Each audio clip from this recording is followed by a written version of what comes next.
अस्सलाम वालेकुम स्टूडेंट्स। आज हम chapter number 7 first year physics के न्यूमेरिकल्स जो है ना ये करेंगे। शुरू करते हैं। पहला न्यूमेरिकल देखें। The speed of a wave on a typical string is 24 metre per second. हल करने के लिए यहाँ पे जो चीज़ उसने बताई हुई है वो है स्पीड, वो है 24 metre per second. What driving frequency will it resonate if its length is 6 metre? Length दी हुई है, लेंथ L, ये है 6 मीटर और हमने मालूम क्या करना है, फ्रीक्वेंसी, ये मालूम करनी है। इसको सॉल्व करने के लिए हम क्या देखेंगे, पहले इसके अंदर जो कंसेप्ट है वो देखें। ये सपोर्ट है, दोनों तरफ इसके दरमियान में ये एक स्ट्रिंग बंधी हुई है।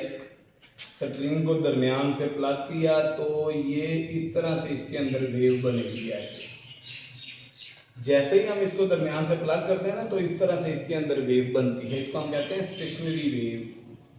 ये जो वेव बनी है दिस इज स्टेशनरी वेव। ये वाला पॉइंट और ये वाला पॉइंट, इसको कहा जाता है नोड। एक नोड और दूसरे नोड के दरमियान जो डिस्टेंस है ये हाफ वेवलेंथ के बराबर होता है। मतलब ये जो डिस्टेंस है ये वाला, ये इसकी लेंथ है और ये लैम्डा बाय 2 इसके बराबर है। ये 2 इधर वाली साइड पे ले जाएं तो लैम्डा बन जाएगा 2L। जो लैम्डा की वैल्यू बनी ना ये बनी 2L। अब यहाँ पे हमने मालूम करनी है फ्रीक्वेंसी। तो फ्रीक्वेंसी के लिए हमारे पास फार्मूला है V is equal to F lambda. तो फ्रीक्वेंसी बनी F is equal to V over lambda. V कितना है, V को V लिखा रहने दें, लैम्डा की जगह पे लिखें 2L और इसमें वैल्यू पुट करें। तो V की जगह पे 24, 2 और L जो है ये कितना है 6 मीटर। तो फ्रीक्वेंसी कितनी आ जाएगी, ये कट करें, 6 2 12 इसे कटेगा तो 2 हर्ट्ज जो है वो इसकी फ्रीक्वेंसी आ जाएगी। ये इसका आंसर है। दूसरे न्यूमेरिकल पे चलते हैं। द लोएस्ट रेजोनेंस फ्रीक्वेंसी, जो कम से कम फ्रीक्वेंसी है जिसको हम फंडामेंटल फ्रीक्वेंसी कहते हैं, of A guitar string of length, ये लेंथ दी हुई है। लेंथ जो है ना ये है 0.75 मीटर, इज 400 हर्ट्ज। फ्रीक्वेंसी कितनी है, ये है 400 hertz. Calculate the speed of transverse waves on the string.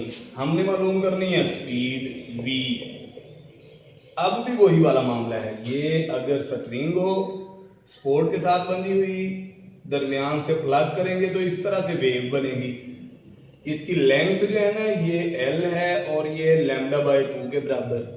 तो लैम्डा जो है ना ये बनेगा, लैम्डा बनेगा 2L। Lambda is equal to, ये 2 इधर वाली साइड पे ले जाएं तो lambda is equal to 2L। देखिए हमारे पास फ्रीक्वेंसी मौजूद है, हमारे पास वेवलेंथ मौजूद है। फार्मूला है V is equal to F lambda. तो V is equal to F कितना है, F है 400 और लैम्डा कितना है, ये बनेगा 2 और लैम्डा जो है ना इसकी लेंथ की वैल्यू कितनी है 0.75। इस पे कैलकुलेटर लगाएं, पॉइंट खत्म करें, डिवाइड में 100, ये 2 0 इन 2 0 से कैंसिल हो जाएंगी। 75 2 jar 150, 154 jar 600 metre per second. ये हमारे पास इसकी स्पीड आ जाएगी। यहाँ पे दूसरा न्यूमेरिकल कंप्लीट हुआ। दोनों न्यूमेरिकल एक ही जैसे फार्मूलों से थे। तीसरे न्यूमेरिकल पे चलते हैं, समझें इसको। ए ट्यूनिंग फोक। ट्यूनिंग फोक क्या होती है, ये इस तरह की होती है, ये होती है ट्यूनिंग फोक, ये ठीक है। ए प्रोड्यूस 4 बीट्स पर सेकंड, ये कहता है 4 बीट्स एक सेकंड में प्रोड्यूस करती है। बीट्स क्या होती हैं, बीट्स उस वक्त प्रोड्यूस होती हैं जब 2 ट्यूनिंग फोक हों, दोनों एक ही वक्त में चलाई जाएं और उसके बाद उनकी फ्रीक्वेंसीज में थोड़ा सा फ़र्क हो। तो जब फ्रीक्वेंसी में थोड़ा सा फ़र्क होगा, फ़र्ज किया एक की फ्रीक्वेंसी 100 है दूसरे की 105 हो, तो जो बीट फ्रीक्वेंसी होगी वो होगी इन दोनों के फ़र्क के बराबर। जैसे अब ये कह रहे हैं ना 4 बीट्स पर सेकंड, इसका मतलब जो दो ट्यूनिंग फोक है उन दोनों की फ्रीक्वेंसी में 4 का फर्क है, इसका ये मतलब है, इसका मतलब 4 का फर्क है ए और बी में। अब इनमें से ए की ज़्यादा है या बी की ज़्यादा है, इस बात का इधर से हमें नहीं पता चलेगा, ठीक है। अब यहाँ से देखते हैं कि tuning fork A produce 4 beats with another tuning fork B, यानी हम ये कह देते हैं हल करने के लिए, हम कहेंगे frequency of A is equal to F A, frequency of B, B की फ्रीक्वेंसी कितनी है, एफ बी, तो बीट फ्रीक्वेंसी क्या होगी, बीट फ्रीक्वेंसी वो एफ ए और एफ बी इनके दरमियान फर्क, अब ये कहता है कितना है, ये 4 का है। इस वाली लाइन से ये पता चलता है कि ए वाले की फ्रीक्वेंसी में से बी वाले की फ्रीक्वेंसी माइनस करें तो 4 आंसर आएगा, जबकि ये भी मुमकिन है कि बी वाले की ज्यादा हो ए वाले की थोड़ी हो, इस वजह से इसके साथ प्लस माइनस लगाया जाता है। अगर ए वाले की ज्यादा होगी तो प्लस में आंसर आ जाएगा, बी वाले की ज्यादा होगी तो माइनस में आ जाएगा। ये पहली वाली लाइन, ये वाली बात क्लियर करें। With another tuning fork B it is found that, ये देखा गया by loading B with some wax, अगर ये जो ट्यूनिंग फोक है इसकी एक साइड के ऊपर थोड़ी सी वैक्स लगा दी जाए तो इसकी फ्रीक्वेंसी कम हो जाती है। इसका मतलब ये है, उसने कहा जो बी वाली ट्यूनिंग फोक है इसके ऊपर हमने थोड़ी सी वैक्स लगाई जिसकी वजह से उसकी फ्रीक्वेंसी कम हो गई। The beat frequency increase to 6 beats per second, जो बाद में बीट फ्रीक्वेंसी बनी है वो 6 बीट्स पर सेकंड होगी। इसका मतलब ये कि आफ्टर एडिंग वैक्स, जब इसके ऊपर उसने वैक्स लगाई इसके बाद the beat frequency is F A minus F B, अब इसके ऊपर डैश लगा देते हैं, ये कितनी है, ये कहता है 6 हर्ट्ज है, ठीक है। इसके लिए भी हम प्लस माइनस लगाएंगे, ये उसकी सिचुएशन है given. If the frequency of A is 320, F A is equal to 320 hertz, what is the frequency of B when loading, यानी फ्रीक्वेंसी बी की बाद में कितनी फ्रीक्वेंसी है, ट्यूनिंग फोक बी की बाद में कितनी फ्रीक्वेंसी है, ये हमने मालूम करना है। इसको हल करना शुरू करते हैं, इस वाले से चलते हैं, यहां से ये वाले देखिए, एफ ए की वैल्यू कितनी है, F A minus F B is equal to plus minus 4, तो एफ बी इधर ले जाए 4 इधर ले आए, तो F A plus minus 4 is equal to F B. इसका मतलब एफ बी जो है ये बना, एफ ए कितना है 320 प्लस माइनस 4, इसका मतलब एफ बी जो है 320 में 4 प्लस करें तो 324 हर्ट्ज है, और एफ बी जो है या तो ये वाली बनेगी और या, ठीक है, या बनेगी 320 माइनस 4 316 हर्ट्ज, ये वाली बनेगी, यानी या तो ये फ्रीक्वेंसी है या ये वाली फ्रीक्वेंसी। अब जब हम वैक्स को ऐड करेंगे, एक प्राउंड के ऊपर वैक्स लगाएंगे तो फ्रीक्वेंसी ने कम होना है, अगर तो ये होगी तो फ्रीक्वेंसी कम हो जाएगी, तो फर्ज किया वो हो जाए 322 कम हो गए, तो बीट फ्रीक्वेंसी जो 320 के साथ फर्क है वो तो कम हो जाएगा, जबकि वो कह रहा है कि फर्क बढ़ जाएगा, 6 बीट्स कर रहा है। इसका मतलब जो दूसरे वाली है वो 316 है, ठीक है। और अब इसका मतलब जब इसके ऊपर वैक्स लगेगी तो 316 में फ्रीक्वेंसी कम हो गई 314 हो जाएगी, तो जब 314 फ्रीक्वेंसी होगी तो बीट फ्रीक्वेंसी 6 की हो जाएगी। इसका मतलब हम कहेंगे 316 है जो है ना वैक्स लगाने से पहले बी वाले की फ्रीक्वेंसी थी। यहाँ पे हम लिख लेते हैं frequency of B after adding wax लगाने के बाद जो बी की फ्रीक्वेंसी है वो क्या होगी, वो एफ डैश बी है, ये वाली है। फार्मूला ये वाला चलाएंगे, इसको इधर ले आएंगे, इसको इधर ले जाएंगे, तो F B is equal to F A minus वो जो 6 है वो बन जाएगा। तो इसमें एफ डैश बी जो है ये क्या बन गया, ए 320 है माइनस 6, तो एफ डैश बी जो है वो 314 हर्ट्ज आ जाएगा। इस वजह से कि हमने थोड़े वाली फ्रीक्वेंसी लेनी है, इस वजह से हमने माइनस किया, क्योंकि फ्रीक्वेंसी जब हमने इसके ऊपर वैक्स ऐड की है तो फ्रीक्वेंसी कम हो गई है, तो वो पहले 316 थी, कम हो गई 314 रह गई। अगर हम यहाँ पे प्लस लगाएंगे, जैसे ये प्लस माइनस लिखा हुआ है, अगर यहाँ पे प्लस लगाएंगे तो फिर उस सूरत में 326 हो जाएगा। जो पहले अगर वो 324 थी तो वैक्स को ऐड करने पर, या 316 थी, वैक्स ऐड करने पे फ्रीक्वेंसी बढ़ेगी नहीं, कम होगी। अगर हम यहाँ पे प्लस ले लेते हैं तो फ्रीक्वेंसी बढ़ जाएगी। तो इस वजह से हमें माइनस लेना पड़ेगा और हमने 314 हर्ट्ज इसकी फ्रीक्वेंसी बनती है। ये हमारे पास इसका आंसर है। देखें, स्टेटमेंट को समझें। क्वेश्चन जो है इसकी स्टेटमेंट थोड़ी सी लेंथी है, थोड़ा सा गौर करेंगे। A steel wire hang vertically from a fixed point, यानी ये एक फिक्स्ड पॉइंट है और इसके साथ ऐसे एक स्टील की वायर जो है इसको लटकाया गया है। Supporting A weight of 80 Newton, और यहाँ पे कोई वेट इसके साथ बंधा हुआ है, कितना, नीचे की तरफ है 80 Newton wait. The diameter of the wire, ये जो वायर लटकाई गई है इसका डायमीटर 0.50 मिलीमीटर है, ये उसका डायमीटर है।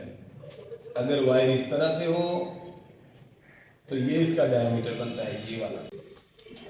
And its length from the fixed point to the weight is 1.5 metre. ये जो लेंथ है इसकी, ये 1.5 मीटर है। अगर इसको दिया हुआ हो तो ये वाली length 1.5 metre.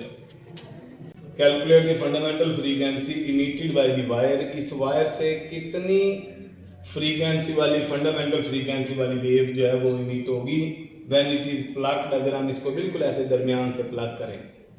Density of the steel wire is, ये स्टील वायर की डेंसिटी है 7.8 मल्टीप्लाइड बाय 10⁻³ किलोग्राम पर क्यूबिक मीटर। इसके लिए जो हमें फार्मूला है ना, पहले हम फार्मूला लिख लेते हैं, फिर उस फार्मूले के अकॉर्डिंग सारी चीज़ें जो हैं वो सेट करेंगे।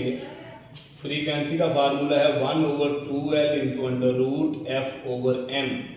ये हमारे पास जो है ना वो फंडामेंटल फ्रीक्वेंसी का ये वाला फार्मूला है।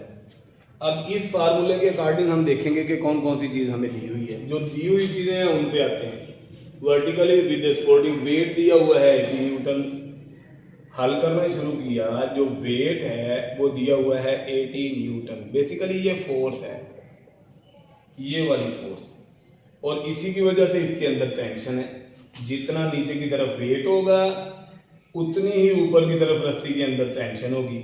इस वजह से ये जो वेट दिया हुआ है ये वाला F है, जो टेंशन है इन स्ट्रिंग सपोर्टिंग बाय ये weight of 80 Newton and at its lower and the diameter of the wire is 0.50 millimetre. जो डायमीटर है ये है 0.50 millimetre.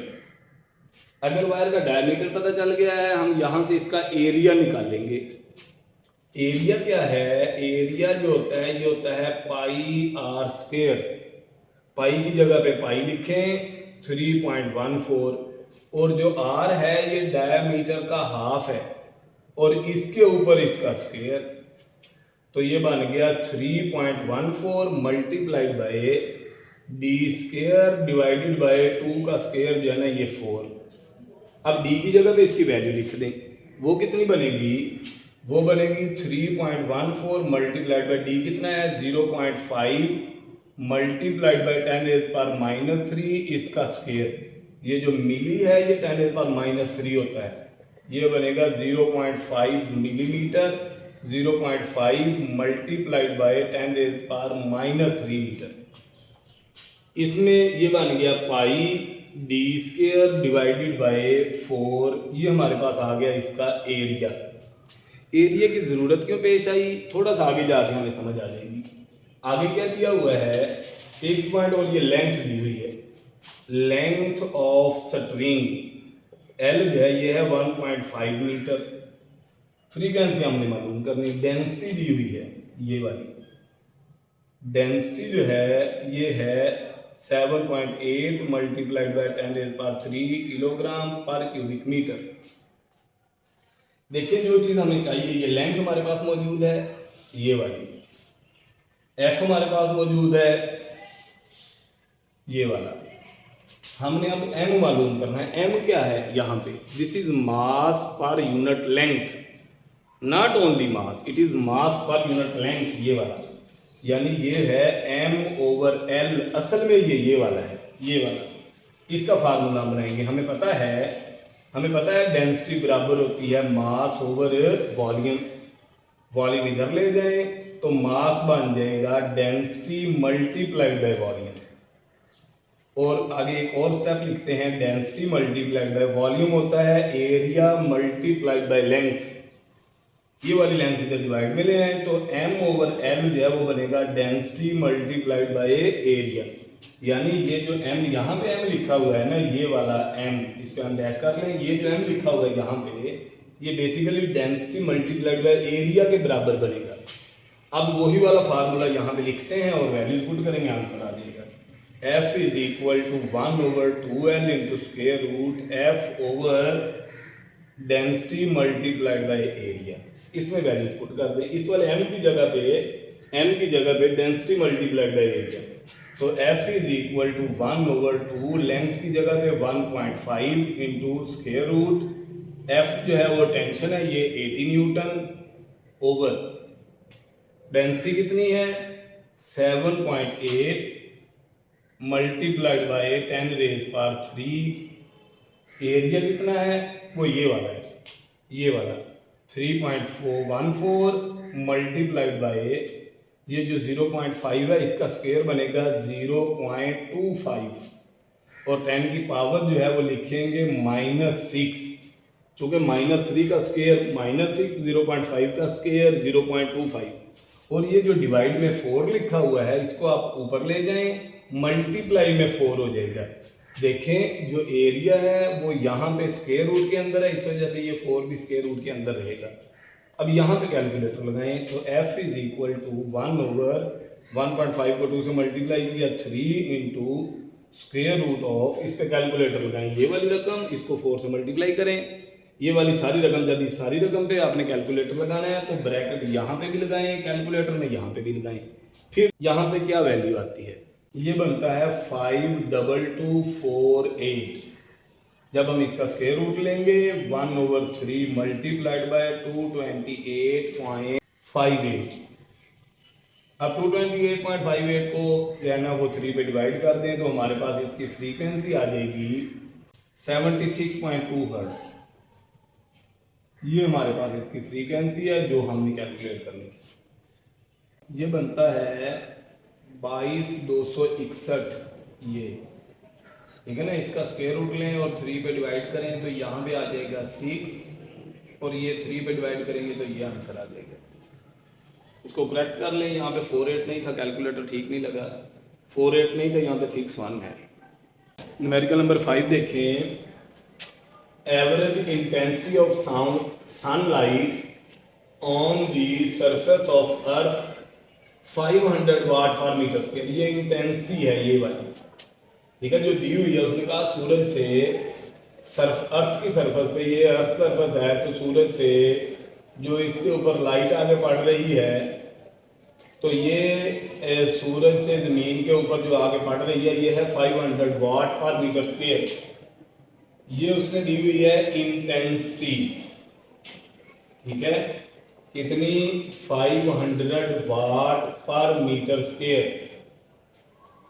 Determine the amount of energy, energy मालूम करें। उसने कहा कितनी एनर्जी बनेगी that falls on a solar panel, अगर यहाँ पे एक सोलर पैनल पड़ा हुआ हो having an area 0.5 metre square, area दिया हुआ है, area 0.5 metre square in 4 hours, time भी दिया हुआ है 4 आवर्स। ये जो टाइम आवर्स में दिया हुआ है ना, हमने इसको सेकंड्स में बदलना है, तो 4 1 घंटे में 3600 सेकंड्स होते हैं, तो ये आ जाएगा 14400 सेकंड्स। इतना टाइम जो है ना ये हमारे पास बन रहा है। इसके बाद आगे हम क्या करेंगे, अब हम मालूम करते हैं। हमें पता है इंटेंसिटी जो होती है ना, इसका फार्मूला होता है energy per unit time per unit area.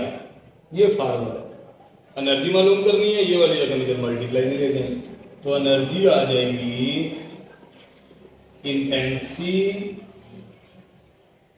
Multiplied by time multiplied by area. Intensity कितनी है 500, टाइम कितना है 14400, एरिया कितना है 0.5।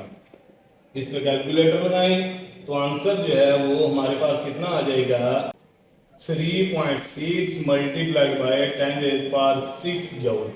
ये हमारे पास जो है वो इसकी एनर्जी आ जाएगी। यही हमारे पास इसका आंसर है। 6 वाले क्वेश्चन पे चलें। If the intensity of the wave is 16 watt per metre square, यहाँ एक लाइन लगा लेते हैं। हल किया तो इंटेंसिटी कितनी उसने बताई हुई है 16 watt per metre square and the amplitude is 2 metre. Amplitude कितना है, ये है 2 metre. What is the value of K, K की वैल्यू बताएं, कांस्टेंट, इसकी वैल्यू देखें। जो इंटेंसिटी होती है ना, फार्मूला क्या है कि इंटेंसिटी होती है ना, ये एम्पलीट्यूड के स्क्वायर के डायरेक्टली प्रोपोर्शनल होती है। यानी इंटेंसिटी बराबर कोई भी कांस्टेंट इनटू ए स्क्वायर बटे में ले हैं तो के बराबर आ जाएगा आई ओवर ए स्क्वायर। आई कितना है 16, ए कितना है 2, इसके ऊपर स्क्वायर, तो के बराबर 16 ओवर 4। तो ये काट के कितना हो जाएगा के इज इक्वल टू 4 और इंटेंसिटी वाट पर मीटर 4। ये हमारे पास इसका यूनिट मिलेगा। ये इसका आंसर है। अगले वाला पार्ट बी क्या दिया हुआ है, B if the intensity of wave is 25 watt per metre square. Intensity जो है ना ये है 25 watt per metre square and constant 5 watt per metre square. Constant कितना है 5 वाट पर मीटर 4। एम्पलीट्यूड मालूम करें, फार्मूला फिर वही, आई इज इक्वल टू के ए स्क्वायर। के बटे में ले आए तो ए स्क्वायर बन जाएगा आई ओवर के। तो आई कितना है 25, के कितना है 5, ये कट जाएगा तो ए स्क्वायर आ जाएगा 5। इधर भी स्क्वायर रूट ले लें, इधर भी स्क्वायर रूट ले लें, तो ए की वैल्यू कितनी आ जाएगी 2.24 मीटर स्क्वायर। ये हमारे पास इतनी किसकी वैल्यू आ जाएगी। यहाँ पे हमारा ये वाला न्यूमेरिकल कंप्लीट हुआ। दोनों न्यूमेरिकल इजी हैं, सिंपल फार्मूले हैं।